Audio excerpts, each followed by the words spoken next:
نحمدہ و نصلی و نسلم علی رسولہ الکریم، اما بعد، اعوذ باللہ من الشیطان الرجیم، بسم اللہ الرحمن الرحیم۔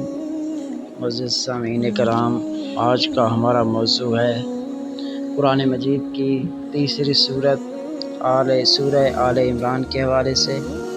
اگر اس کے نام کی بات کریں تو اس سورت میں ایک مقام پر آل عمران کا ذکر آیا ہے، اسی کو علامت کے طور پر اپناتے ہوئے اس سورت کا نام آل عمران قرار دیا گیا ہے۔ تو اس کے اگر ہم زمانہ نزول اور اجزائے مضامین کی بات کریں تو اس میں 4 تقریریں شامل ہیں۔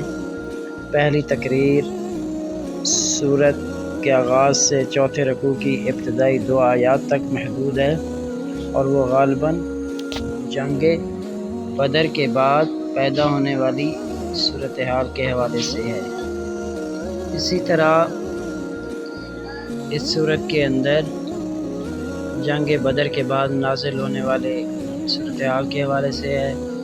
اس طرح دوسری تقریر اس میں اللہ نے آدم اور نوح اور آل ابراہیم آل عمران کو تمام دنیا پر ترجیح دے کر اپنی رسالت کے کام کے لیے منتخب کیا تھا، وہاں سے شروع ہوتی ہے اور چھٹے رکوع کے اختتام پر ختم ہوتی ہے۔ یہ 9 ہجری میں واقع نجران کی آمد کے موقع پر نازل ہوئی۔ اسی طرح تیسری تقریر 7ویں رکوع کے آغاز سے لے کر 12ویں رکوع تک کے اختتام پر چلتی ہے، اور اس کا زمانہ پہلی تقریر سے متصل ہی معلوم ہوتا ہے۔ چوتھی تقریر 13ویں رکوع سے ختم رسولت تک جنگ احد کے بعد نازل ہوئی۔ اسی طرح اگر ہم اس کے خطاب اور مباحث کی بات کریں تو ان مختلف تقریروں کو ملا کر جو ایک چیز مسلسل مضمون بنتی ہے، وہ مقصد و مدعا اور مرکزی مضمون کو یکسانی ہے۔ سورت کا خطاب خصوصیت کے ساتھ 2 گروہوں کی طرف ہے، ایک اہل کتاب یعنی یہود و نصارہ، دوسرے وہ لوگ جو محمد صلی اللہ علیہ وآلہ وسلم پر ایمان لائے۔ پہلے گروہ کو اسی طرز پر مزید تبلیغ کی گئی ہے جس کا سلسلہ سورہ بقرہ میں شروع کیا گیا تھا۔ ان کی اعتقادی گمراہیوں اور اخلاقی خرابیوں پر تنبیہ کرتے ہوئے انہیں بتایا گیا ہے کہ یہ رسول اور یہ قرآن اسی دین کی طرف بلا رہا ہے جس کی دعوت شروع سے تمام انبیاء دیتے چلے آئے ہیں، اور جو فطرت اللہ کے مطابق ایک ہی دین حق ہے۔ اس دین کے سیدھے رستے سے ہٹ کر جو راہیں تم نے اختیار کی ہیں وہ خود ان کتابوں کی روح سے بھی صحیح نہیں ہیں جن کو تم نے کتب آسمانی تسلیم کرتے ہو، لہٰذا اس صداقت کو قبول کرو جس کے صداقت ہونے سے تم خود بھی انکار نہیں کر سکتے۔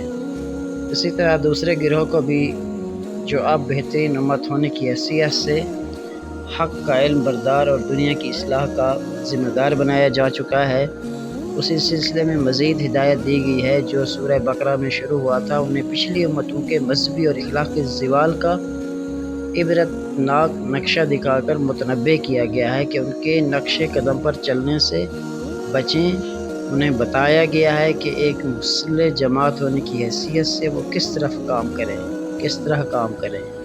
کیسے کام کریں، اور ان اہل کتاب اور منافقین مسلمانوں کے ساتھ کیا معاملہ کریں جو خدا کے راستے میں طرح طرح سے رکاوٹیں ڈال رہے تھے۔ انہیں اپنی ان کمزوریوں کی اصلاح پر بھی متوجہ کیا گیا ہے جن کا ظہور جنگ احد کے سلسلے میں ہوا تھا۔ اسی طرح یہ سورت نہ صرف اپنے مختلف اجزاء میں مسلسل اور مربوط ہے، بلکہ سورہ بقرہ کے ساتھ بھی اس کا ایسا قریبی تعلق نظر آتا ہے کہ یہ بالکل اس کا تمتع معلوم ہوتی ہے، اور یہ محسوس ہوتا ہے کہ اس کا فطری مقام بقرہ سے متصل ہے۔ یہ تو تھا ایک طرح سے سورہ آل عمران کا نام، زمانہ نزول اور اجزائے مضمون اور خطاب اور مباحث کے حوالے سے۔ تو انشاءاللہ اللہ سے دعا ہے جو کچھ سنایا ہمیں اس پر عمل کرنے کی توفیق عطا فرمائے۔ وما علینا